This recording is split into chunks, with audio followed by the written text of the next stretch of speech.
Daf Yomi. I'm sure you. Rabbi Shmuel Silver, Suburban Orthodox in Baltimore. Where? What do you know in Baltimore? In Ner Yisrael. Okay. Ner Yisrael is separate from the front green. I know, my brothers. They used to live in cross country. Okay. Closer, Pickwick. Yeah. Yeah. Holding a little bit. Okay. I assume it's this one. Huh? You good? Okay. I'm looking for the sheet. Okay. Sicha Pei Dalid. Originally, when I read Sicha Pei Dalid, we'll read it together, of course. I'm like, all right, not really sure what to do with this one. Maybe we'll just read it and move on. But then something started to come in. So we're going to read Pei Dalid. We'll read it simply. And then maybe I'll give room. It's a short Sicha, so there's a lot of extra time tonight. So maybe we'll give everybody an opportunity if they have something to say. What's Rabbi Nachman teaching us? Right? So Pei Dalid, Zikut to Mishnah Pirkei Avos, Parak Dalid, Mishnah Chav Beis, V'al Tomer. A person should never say, Shahasha'ol v'hakever, that death, burial, Beis Manos Lach, is a house of escape. It's a safe house. A person should never say, again, that death and being buried is like a safe house. A place to run away to. That's what the Mishnah Pirkei Avos says. Our Pashut Pshat, what do you think that means? What would a person be saying that the Mishnah Pirkei Avos has to say? Don't say that. If you're all stressed out about life. Suicide. Okay, so there are some Mepharshim who say such things. That don't think that if life's getting heavy and hard, that there's an escape route by killing yourself, or just maybe not even physically killing yourself, or just running away and burying yourself. That's not an escape. That's not the way to go. Okay, that's one shot. What's another shot? Look at this guy. Walking in all smiles. I like it. Oh, the smiley guys. Smiley guys. Oh, look at his back. Look at this guy. No? What else do you think? That's Pashut Pshat number one. The Mishnah Pei Dalid. Mishnah Pirkei Avos says that a person should never say that death and burial is like an escape. It's a place to run to. So the Mepharshim, a lot of them say that a person shouldn't say that. Listen, what does it matter what I do in this world? Anyway, I'm going to die. I'm going to be buried. So it doesn't really matter. I don't have to really care that much. Mishnah says no. Just because you are buried 6 feet under doesn't mean that there's no judgment. But there's a judgment, and therefore take life seriously. Do tshuva. Again, that's a Pashut Pshat. Okay? Don't run away from life, and don't think that you can get away from the judgment. Now let's see what Rabbi Nachman learns from this.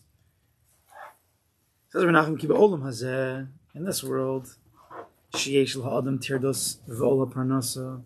In this world, in this life, the person has burdens, Tirdos V'Ola Parnasa, the yoke of Parnasa, of making money for his family, to feed them.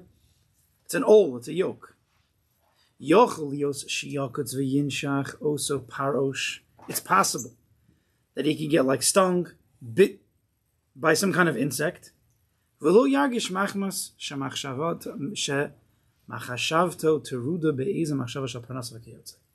possible that a person could get bit by some kind of insect, maybe even stung by a bee. Happened this week.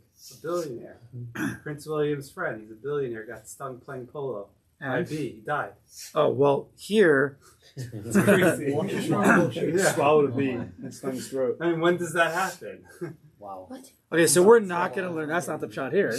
That's, I guess it was his time. It's wild. I'll go upon him.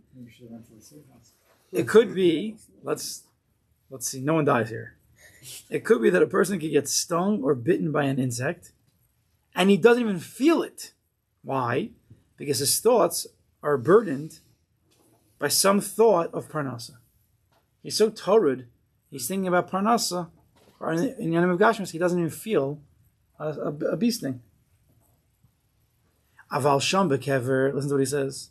But over there, in 6 feet under, where a person's buried, Sha'oz Ein Ha'adam Shum Tirda. At that point, there's no more Tirdas anymore.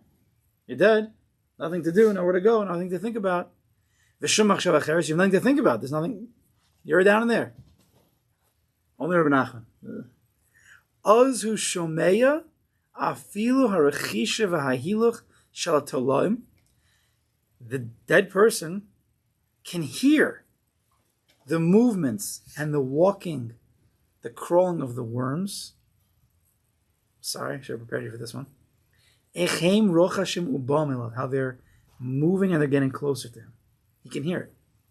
Even worms, which usually you can't hear. Right?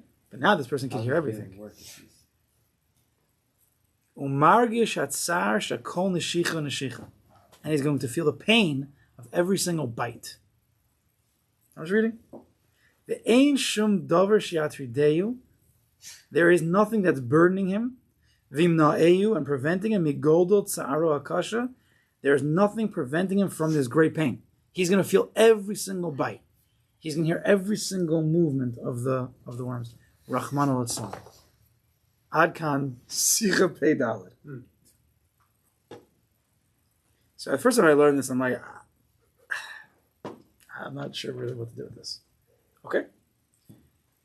What do you think the Pashup shot and what Rabbi Nachman is saying? What's he trying? What's a Pashup shot? What does he mean over here? What do we learn from this? Man, he's explaining the Mishnah Pirkei Avos. So what is he saying that the Pirkei Avos is saying? Even in death, you're not going to escape. You're in the ground and you're still hearing. Similar to the other Perushim. I think a little, maybe even a little bit more. Again, similar to the other Perushim, that a person shouldn't think that when he dies, he's getting off scot-free. There's going to be a judgment.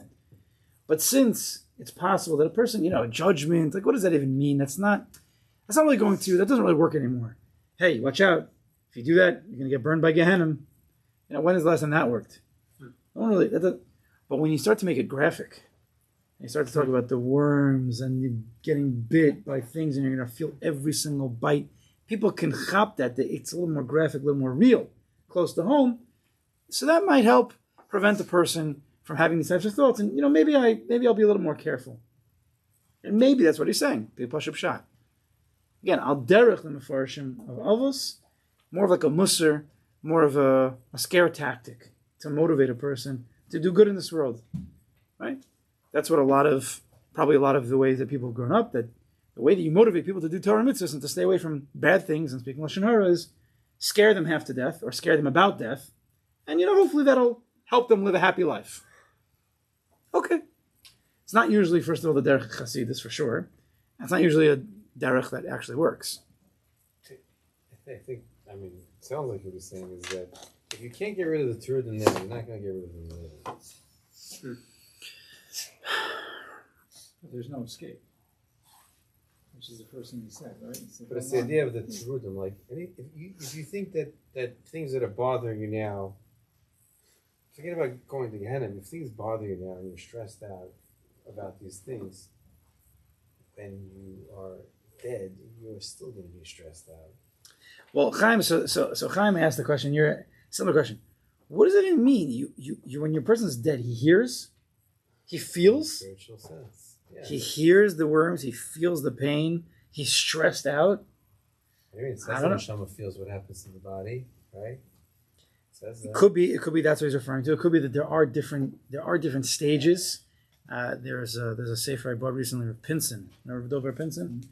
So he has a sefer about, it's called Neshama. It might be an English book called Soul or something. I assume and he goes through the different phases of death. I haven't learned through it all. I just used it for a certain aspect. And it could be that there is a certain phase, I don't know, where a person can still be somewhat feeling, knowing what's going on before he's fully in the world of the neshamas. I don't know. Possibly. Is that what I mean? So that's what he wants? Again, similar. That would be similar. You're still stressed out. You're still going to feel the pain. So fix yourself in this world. Is that what is that his point? Is that his main point? Maybe yeah. Something else I was thinking about when you read the Sicha. What else do you learn from this? Yeah. He only mentioned the old Parnasa. There's much more than just. Well, he said terados. He said everything. He said ki olam hazeh yishesh adam terados v'ol Parnasa. Meaning all burdens. Anything. Yeah, anything. When you read a Sicha, a Torah from Rabbi Nachman, you have to read every line, and don't just read past things and then you see the end line and think that's the pshat. You have to read every line and see what he's teaching us, A. And B, sometimes you have to know how to learn the opposite of what he's saying. Right? To be medayik. If he's saying one way, you could say the complete opposite way. If he's saying one way negative, you could say the opposite way in positive. So what is Rabbi Nachman doing here? He's comparing being bitten. He's comparing being bitten by an insect one time while a person's alive, one time when a person's dead. Clear comparison? Yes, he made that comparison. What's the difference? One time he feels it when he's alive, when he's dead, and one time he's not going to feel it when he's alive. What's the difference? Right? Very basic. We're just saying the shit. What's the difference? When a person's alive and his mind is in that world of tirados, and the Ola Parnasa, his machshava is working, he doesn't feel this thing. When a person is dead and his mind is now at ease, it's calm, it's not thinking about all other things, now he can feel. It's a big lesson. What do we learn from this? That very simply, saying Pashut Pshat, that if a person's mind is somewhere else, he can miss the experience of the body, even if it's a sting. Right? We learn that if your mind, right, I do this with my kids, it's a similar thing, right? When we have to go get shots, right? We have to go get, what's it called? The checkups. We didn't get ours yet for camp. We're going next week. So it's a thing. I'll tell you, a few years ago, we had to go, one of my kids had 6 cavities or something. Now the dentist's not going to do that because it takes too many hours in one shot. So we had to go to the city, they put him out, they do anesthesia, and they do in 20 minutes, they do the whole thing. So we went downstairs. Now he was a little boy, and they had to mamish do anesthesia, and they had to give a shot. I don't remember what the shot was for, but before they did the shot, they put this they called it a butterfly. I can't explain. It's like a little plastic piece. You know this? They put it on him, and they put the shot right in there, and he didn't move. I'm like, what was that? It's a plastic piece that has on the other end, they're not sharp, but it has sensory pieces that are protruding. And when you put it on this part of the arm, your mind feels the outside, and then when you give the shot, you don't feel it. Because everybody knows when you get a shot, it's barely a pinch. It's the fear factor of the children. But once you can get them to focus on something else, paying attention, once you can get them to focus on something else, then they don't feel the shot. Happens to be Agav. I said, who made this? It's like Israelis. I said, oh, okay, fine. Very good. Of course, the geniuses. They gave me one to take home. I might even still have it. But it's very simple. Every single time I take my kids to get a shot, I pinch their arm. I pinch their arm, and then when they get the shot, they don't feel it. I play a game with them. Close your eyes and tell me when you think the shot is. And I'll be talking to them. The doctor will give the shot. I say, no, so tell me. You ready? 1. And they can't tell the difference. Because if I'm pinching them and their mind is on the pinch, they can't feel the other pinch. That's how the mind works sometimes. Unless it was really much more powerful, obviously. But if the mind is focused on something else, you can miss physical sensations, right? So what's Rabbi Nachman teaching us?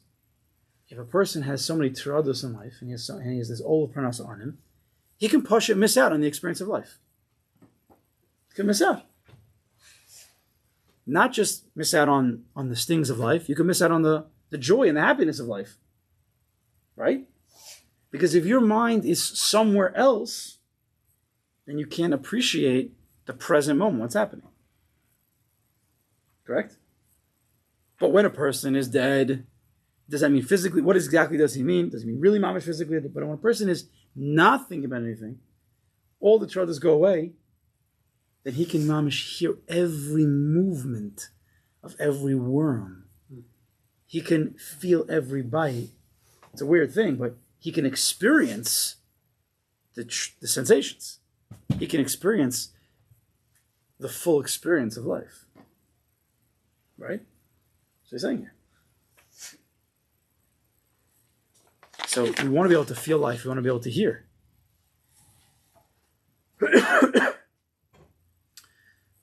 So I'll read you a line I wrote here.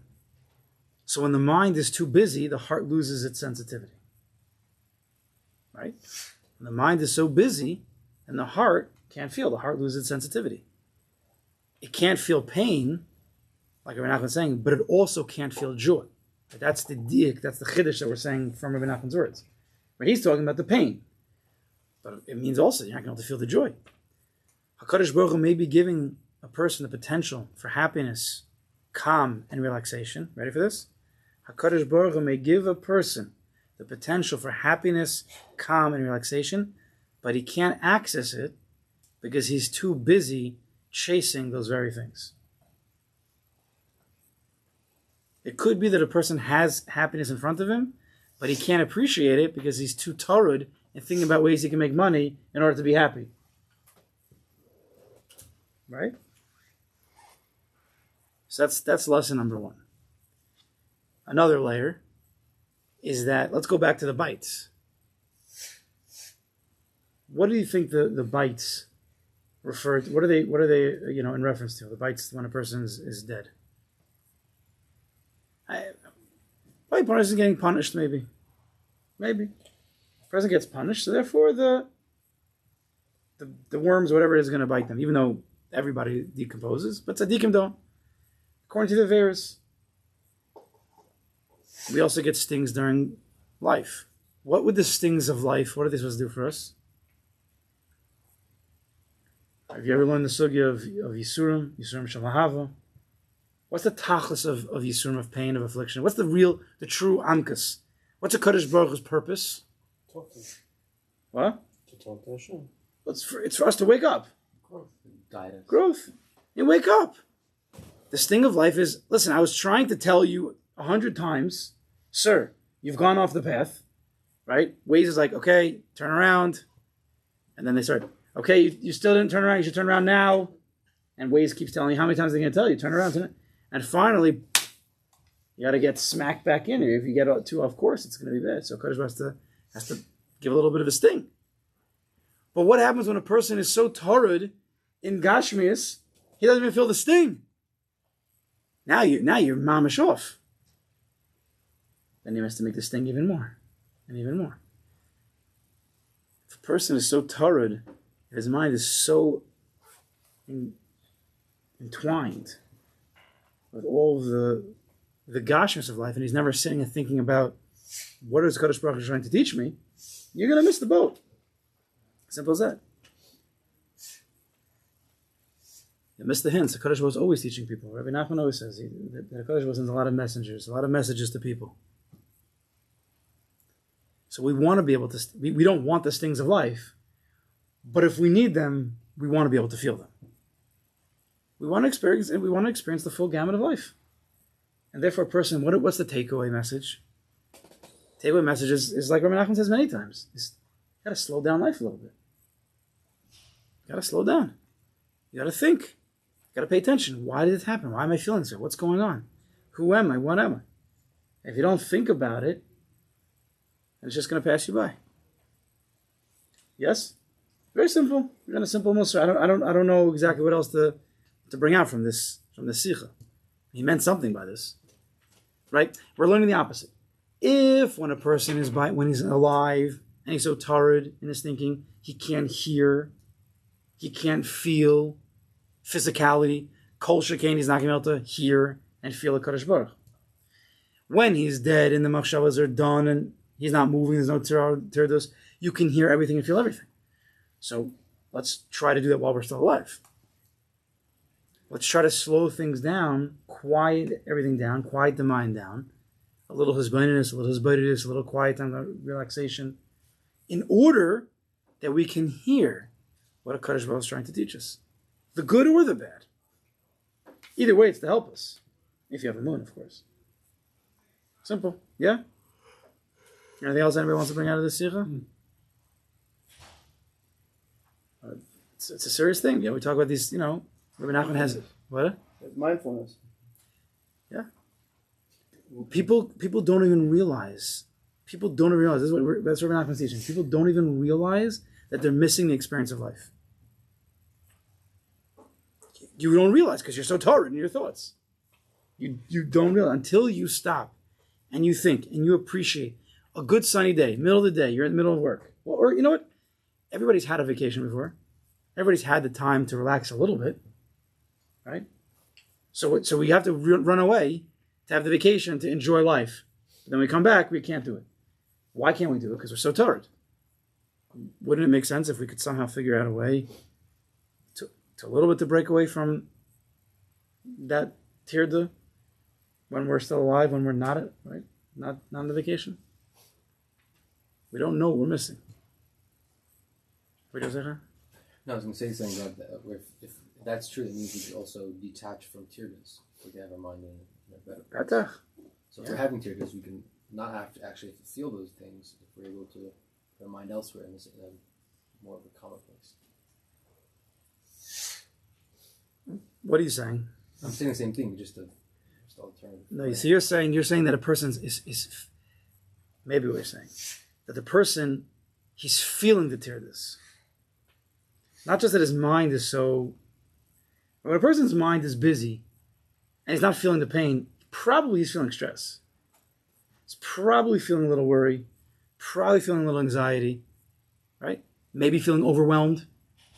If your mind is torrid, that means your heart's going to be somewhere in that stratosphere. So you are feeling something. It's just not geschmack. It's generally the thoughts that we have, the things that are consuming our thoughts of the future, right? So to use an example, like we often chase, happiness in the future, right?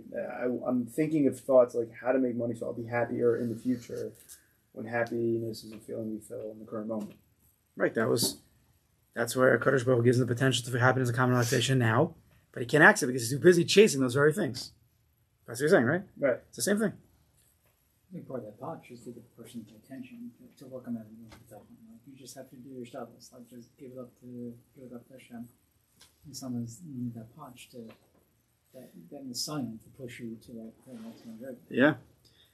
But a person has to learn. If a person doesn't even learn the sugi of nisyonos, Right. They don't know what they don't. they know. don't know that they're supposed to pay attention. And that's why it's the tap to the little to the Right. back of the And that's why you still need, the Svarim HaKadoshim to teach you. Let me teach you how to work on Nisayon. Let me teach you what the point is. Happens to be, it's in the Gemara if you know how to learn Yagadatas, especially in Brachos. We don't always know how to learn those Yagadatas. But we have to know that everything is a message from HaKadosh Baruch Hu, and there's always a better experience. There's always, if you're not happy and calm, there's a way to get to that place. There's a way to get to that place. It might not be, what we think is that it might not be adding.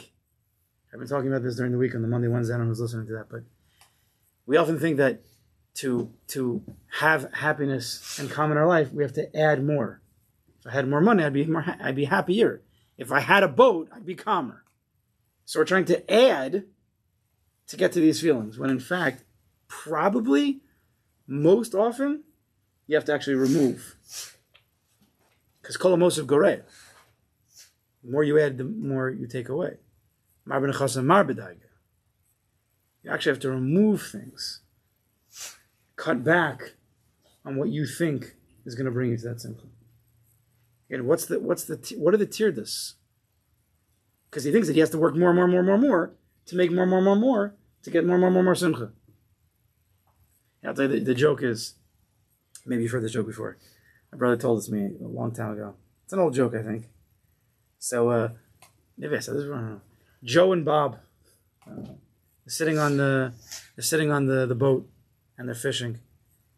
And they say, Joe says to Bob, Joe, Bob, we're gonna do? I'll tell you what we're gonna do. We're gonna catch some fish, and then we're gonna go back and we're gonna sell the fish. And Bob says, okay, Joe, you heard this before? Okay, Joe, I'm probably gonna mess it up, so because I'm just thinking about it now. Okay, Joe, and then what are we gonna do?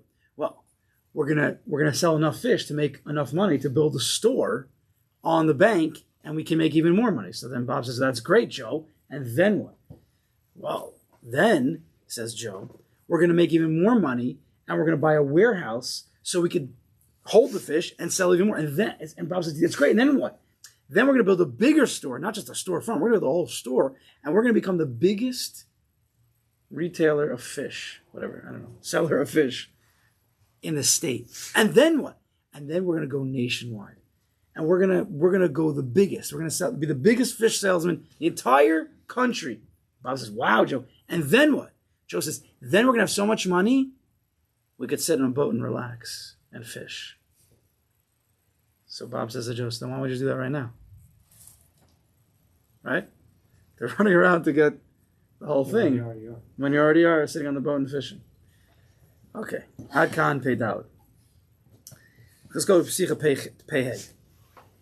Let's read it. I don't know if we'll have time to go into the full discussion, but it says Rabbi Nachman, Echad Shalo Sal in Yenisiyah Le'ezem Makom Yisrael Hashem. Somebody asked Rabbi Nachman, should I go travel to this place, get some Indian somewhere to go? Should I go? So Hey Shalos, Rabbi Nachman answers him, Kishiroa Adam Nesiyah Lefanav. When a person sees that there's a Nesiyah, somewhere to travel, there's some reason why he's supposed to be going to this place. Don't be prevented. Don't sit in your house. Don't not go. Go.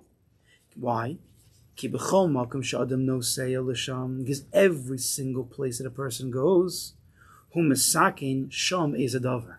there's a reason why he has to go. There's a tikkun to make. Now, of course, where did he get this from? His great-grandfather, the Baal Shem Tov. This was the whole Inyan of the Baal Shem Tov, yeah? Why he would travel with the Lexi and they'd go on the wagon of the Baal Shem Tov. Where are we going? I don't know. But there's a reason why we're going. But the one rule is you have to make sure that you're not going and sinning over there. Because if you go and you sin, you mess up the whole thing. The only way that you can be masakin that nitzitz, that dover, that even needs to be fixed up in that place is if you protect yourself from sin. If all you do is protect yourself from Aver, you have no idea otherwise why really you're going there. As I call Adam Masakin, guaranteed you're already Masakin by you just going to that place. If you feel that you have to go to a certain place for a certain reason, that means that Kadosh Baruch was sending you to that place, and there's a reason why you actually have to go there. You know the whole thing with Rabbi Nachman and the travel to Eretz Yisrael, crazy trip back then. The second he stepped foot in Eretz Yisrael, he's like, okay, I'm done. I got here, I'm done. Let's go back. Then he felt bad for the attendant who literally risked his life to come with. So they stayed for a little while, and then he got caught by Napoleon. Oh, crazy story. That's wild. But I'll go upon him. Nachman says, and you have to believe that if you feel some inyan, and the Baal Shem Tov talks about a certain chen, if you have to go to a certain place, that's because it's a chachma nister. There's a hidden wisdom there for you to go. It doesn't mean you'll actually understand why you went there, but you have to go. Even in Ish Pasha, it doesn't need to be tzaddikim. It's not just by the Baal Shem and Rabbi Nachman that you feel like you have to go to this place, and by going there, you're masakin. Every Ish Pasha, Kadosh Baruch Hu wants a certain yid to be in a certain place for only his understanding. Sometimes, every single place that a person goes to, he does some act of kedusha there. There must be. Or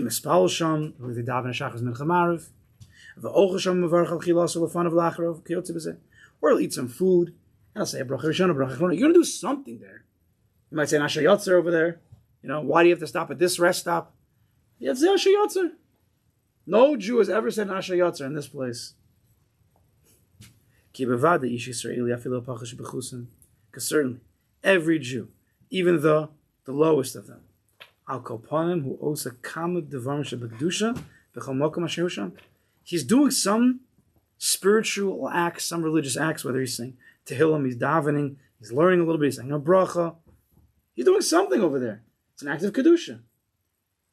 And we have to understand that the sugi of nitzotzos, the sparks that fell from that original shviras hakelim that are now in the world that we have to raise up, and until we raise them all up, Mashiach's not going to come. Those sparks fell into the Jewish people. It fell into inanimate objects like food, and it fell into certain places. And how do you raise it up? When you have kavanah. When you do mitzvahs, and the more the kavanah, the better. And when a person eats, and he says a bracha b'kedusha, he says a bracha l'kavanah, he understands that he's eating it, and there are these sparks that just that recognition itself allows the release of these sparks. So when a person goes to certain places in the world, he doesn't exactly know why. It could be there's mamish sparks there. It could be. It could be there's mamish sparks there. The Svarim HaKadoshim say that the reason why we got exiled from certain countries is because we already took all the sparks. Europe's done. We took all the sparks already. And now we have to do everybody's dirty work, right? Little Israel's doing everybody's dirty work because they can't do it. We got to finish up with getting the sparks. You're going to do some Dvarim Shabbat. You're going to raise those sparks in that place.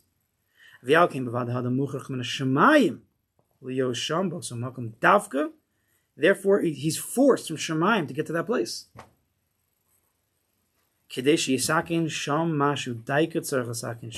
In order they can fix up what needs to fix up. But remember, not parenthetically, don't sin.